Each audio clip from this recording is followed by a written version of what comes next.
एक बार की बात है, किसी जंगल में एक कौवा रहता था। वो बहुत ही खुश था क्योंकि उसकी ज्यादा इच्छाएं नहीं थीं। वो अपनी जिंदगी से संतुष्ट था। लेकिन एक बार उसने जंगल में किसी हंस को देख लिया और उसे देखते ही सोचने लगा कि ये प्राणी कितना सुंदर है। ऐसा प्राणी तो मैंने पहले कभी नहीं देखा। इतना साफ और सफेद, ये तो इस जंगल में औरों से बहुत सफेद और सुंदर है, इसलिए ये तो बहुत खुश रहता होगा। कौवा हंस के पास गया और पूछा, भाई तुम इतने सुंदर हो इसलिए तुम बहुत खुश होगे। इस पर हंस ने जवाब दिया, हाँ मैं पहले बहुत खुश रहता था जब तक मैंने तोते को नहीं देखा था। उसे देखने के बाद से लगता है कि तोता धरती का सबसे सुंदर प्राणी है। हम दोनों के शरीर का तो एक ही रंग है, लेकिन तोते के शरीर पर दो दो रंग है।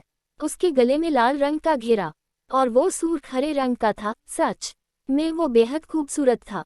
अब कौवे ने सोचा कि हंस तो तोते को सबसे सुंदर बता रहा है, तो फिर उसे देखना होगा। कौवा तोते के पास गया और पूछा, भाई तुम दो दो रंग पाकर बड़े खुश होगे। इस पर तोते ने कहा, हाँ मैं तब तक खुश था जब तक मैंने मोर को नहीं देखा था।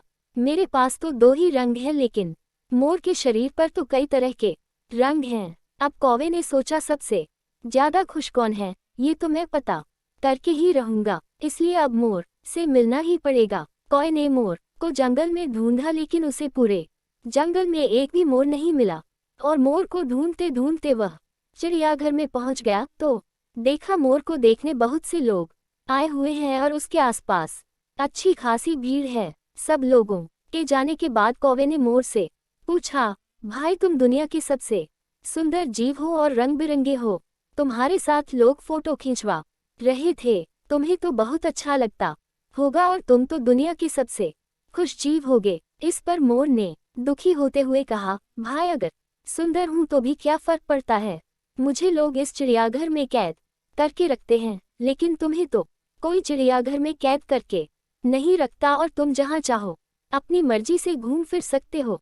इसलिए दुनिया के सबसे संतुष्ट और खुश जीव तो तुम्हें होना चाहिए, क्योंकि तुम आजाद रहते हो। कौवा हैरान रह गया क्योंकि उसके जीवन की अहमियत कोई दूसरा बता गया। दोस्तों, ऐसा ही हम लोग भी करते हैं। हम अपनी खुशियों और गुणों की तुलना दूसरों से करते हैं, ऐसे लोगों से जिनका रहन सहन का माहौल हमसे बिल्कुल अलग होता है।